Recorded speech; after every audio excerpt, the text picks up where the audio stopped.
tout le monde, c'est Soulef avec vous.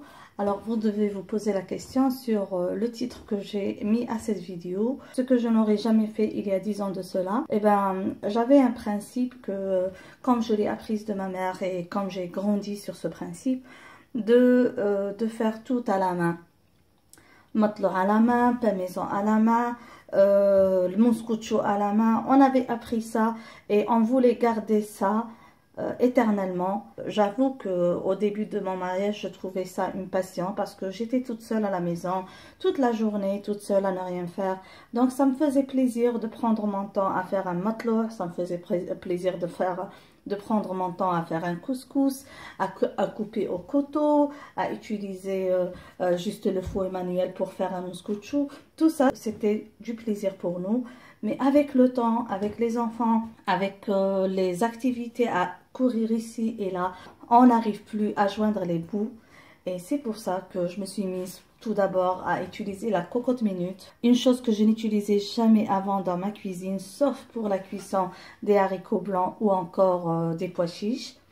Mais sinon, avec le temps, j'ai commencé à utiliser la cocotte minute, puis c'était le pétrin, puis c'était le fouet, puis c'était ça. Et comme vous avez remarqué récemment, c'est le Thermomix. Donc, pourquoi le Thermomix? Alors, c'est que un matelot, par exemple, avec le pétrin qu'on fait en 20 minutes, avec le Thermomix, il est pétri en 5 minutes, 6 minutes maximum. Donc, pourquoi perdre son temps? Surtout si on est comme moi, une personne qui aime présenter une table bien garnie, de salade à dessert, à soupe, à plat, un pain toujours fait maison. Quand on doit sortir le matin pour rentrer à 10 h et avoir sa table prête à midi, ou encore sortir l'après-midi pour emmener les enfants faire leurs devoirs et entrer dans la cuisine à 18 h pour que au maximum 7h30 la table doit être prête. Là on commence à réfléchir aux moyens les plus courts tout en restant dans le principe de faire le tout fait maison. Alors je m'excuse pour toute cette introduction, mais c'est juste pour expliquer pourquoi je vais utiliser le Thermomix dans cette réalisation. Pour les gens qui veulent la recette du matelot sans Thermomix, elle est sur la chaîne. Je vais vous mettre en haut toutes les recettes de matelot qui sont déjà sur la chaîne. Et là, je vais partager avec vous la recette du matelot fait maison, pétri à l'aide du Thermomix en moins de 5 minutes. Une recette que j'avais partagée dans un live sur Instagram et que beaucoup m'ont demandé en vidéo. Alors, on y va aujourd'hui pour la recette en vidéo. Là, vous avez la liste des ingrédients, donc ça ne va rien changer. C'est toujours la même recette. Donc, c'est du matelot 100% semoule, sans farine. Alors, pour cela, je vais avoir besoin de semoule, d'eau, de lait en poudre, c'est facultatif. Moi, je l'utilise comme améliorant. Il donne encore une plus bonne galette. On va avoir besoin de sucre, de sel, de levure sèche instantanée. Vous pouvez bien sûr utiliser la levure fraîche et d'un peu d'huile d'olive ou huile de tournesol ou toute huile que vous aimez utiliser dans vos pains. Alors directement, je vais mettre le Thermomix en marche et on va commencer notre recette. Alors tout d'abord, on va commencer par activer la levure. Pour cela, je vais mettre l'eau. Donc l'eau est à température normale. On va utiliser le Thermomix pour préchauffer l'eau à la température idéale pour activer la levure. C'est ce qui est bien avec le Thermomix. Je vais mettre 250 ml d'eau ou 250 g d'eau. J'ajoute à ça 2 cuillères à café de levure et 1 cuillère à soupe de sucre. Voilà. Et maintenant, on va actionner le Thermomix pour 1 minute. On ajuste la température à 37. C'est la température idéale pour activer la levure à la vitesse 1.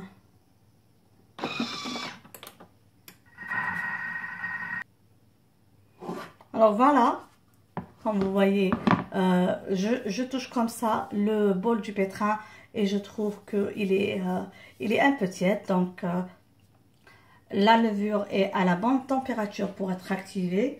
Maintenant, je vais ajouter la semoule. Alors, je vais activer l'option balance. Donc, pour ma recette, je fais 500 g de semoule pour avoir 2 galettes moyennes.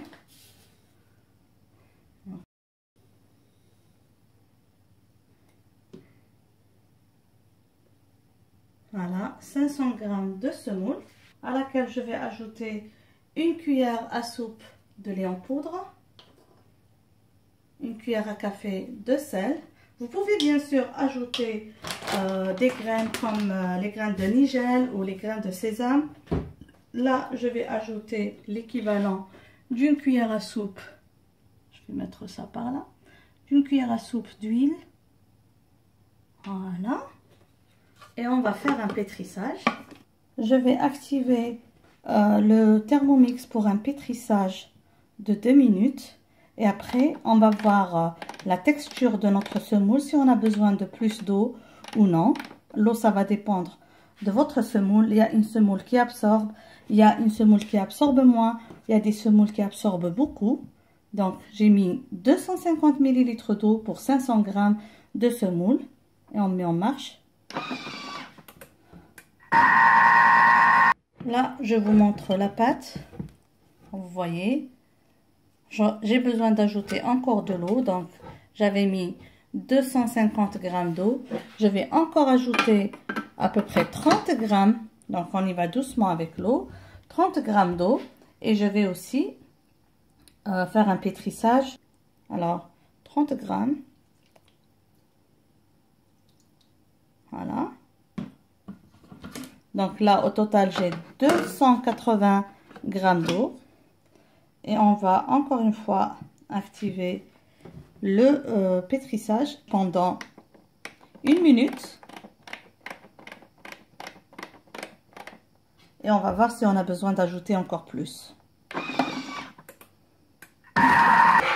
Alors, toujours pas arrivé à la bonne texture. Mais regardez-moi ça, regardez ce pétrissage. Il est magnifique. Je vais encore ajouter 200 g d'eau pour arriver à 300 g d'eau. Encore un pétrissage d'1 minute pour voir la texture. Donc, chaque fois, on ajoute l'eau, on pétrit entre 30 secondes et 1 minute. Et on regarde la texture jusqu'à avoir la bonne texture idéale pour le matelots. Là, j'ai ajouté 40 g d'eau et je vais faire 1 minute de pétrissage. Comme je vous ai dit, vous pouvez faire par 30 secondes et ajouter l'eau jusqu'à avoir la bonne texture.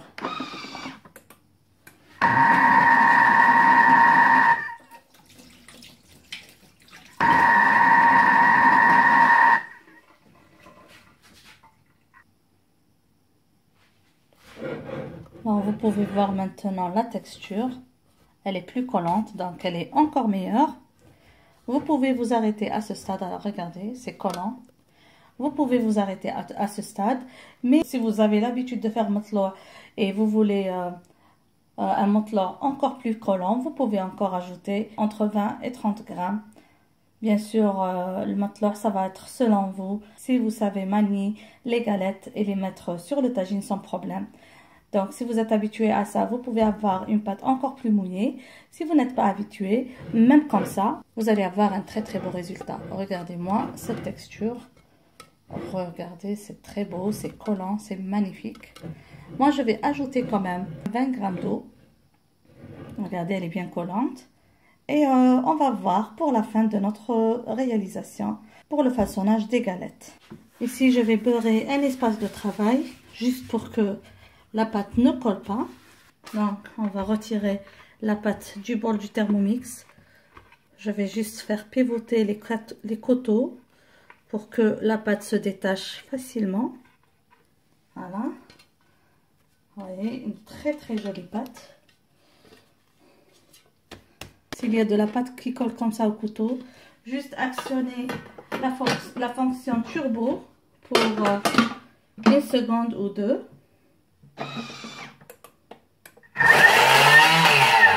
Voilà. Pour récupérer toute la pâte qui est sur les coteaux, on a notre pâte. Regardez, elle est magnifique. Voilà.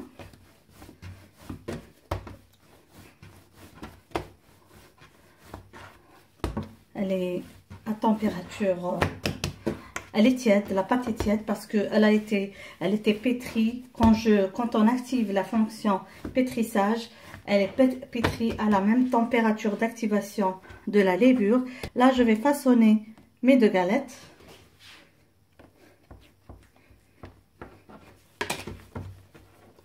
Bien sûr, on va essayer de faire les galettes de la même taille. La pâte est superbe.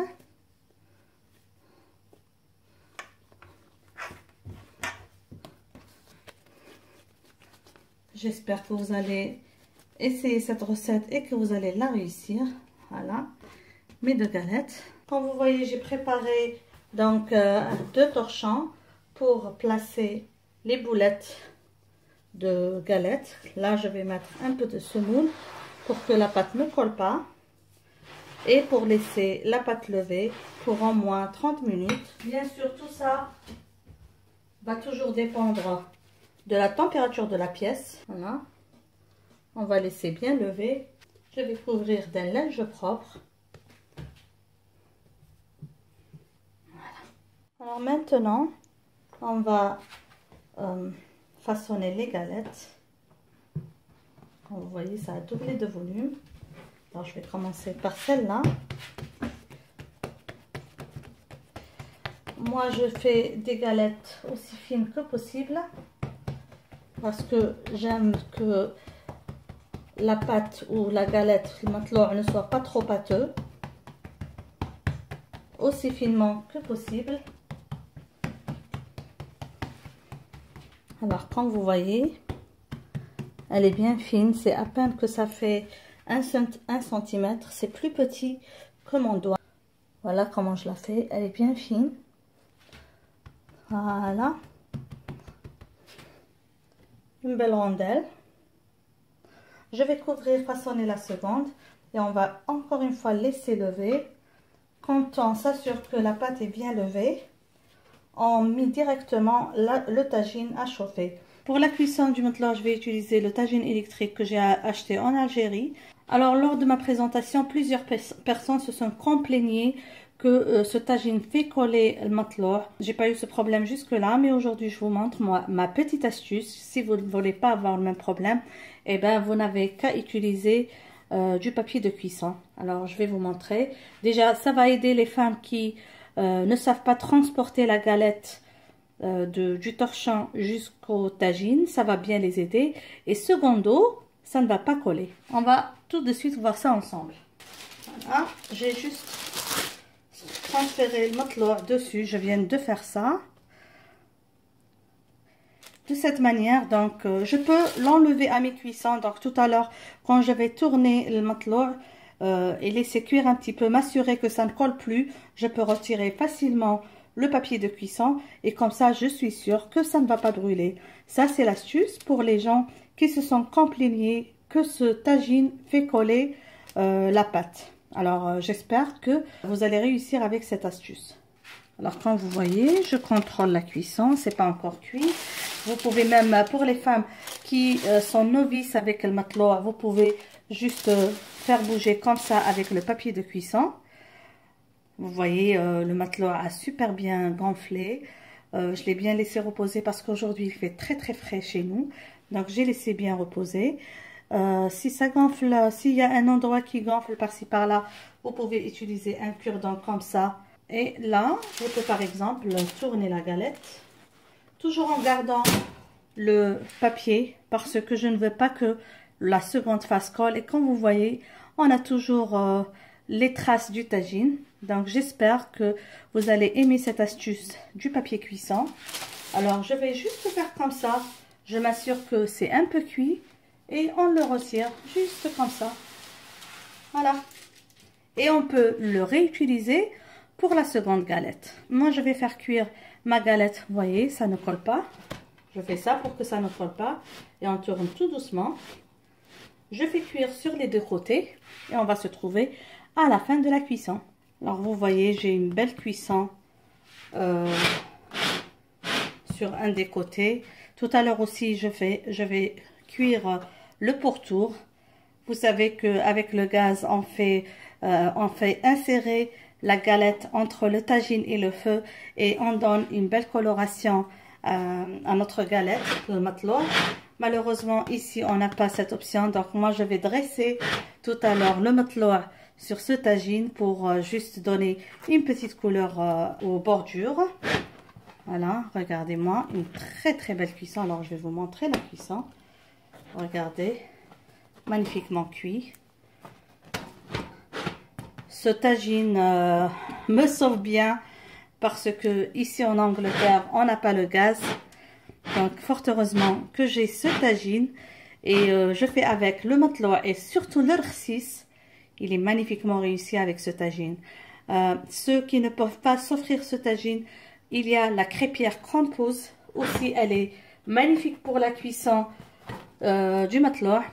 Mais pour le rsis, je trouve pas que le résultat est idéal. Différemment de ce tagine, la cuisson du rsis dessus est juste superbe. Alors comme vous voyez, je suis en train de cuire les côtés. Donc nous voilà arrivés à la fin de notre réalisation. Un matloa, comme vous voyez, super aéré, super léger. Je vais pas vous laisser bien sûr, comme toujours, sans couper et vous montrer la texture. Il est encore tout chaud, mais je vais couper pour vous afin de vous montrer la mie à l'intérieur. Voyez, une cuisson parfaite. Regardez-moi ça. À la semoule, donc c'est des matloa à la semoule, c'est pas à la farine. Et regardez-moi ça. Regardez la cuisson uniforme. Vous avez vu, j'avais fait même pas le doigt quand j'avais cuit, quand j'avais formé les galettes. Et regardez. Ben, j'espère mes amis que vous avez aimé la recette d'aujourd'hui. Matloa fait maison au Thermomix. Pour les gens qui veulent les recettes sans Thermomix, vous allez les trouver en haut ou en bas dans la boîte de description. Je vous dis encore une fois merci de m'avoir suivi et à la prochaine réalisation.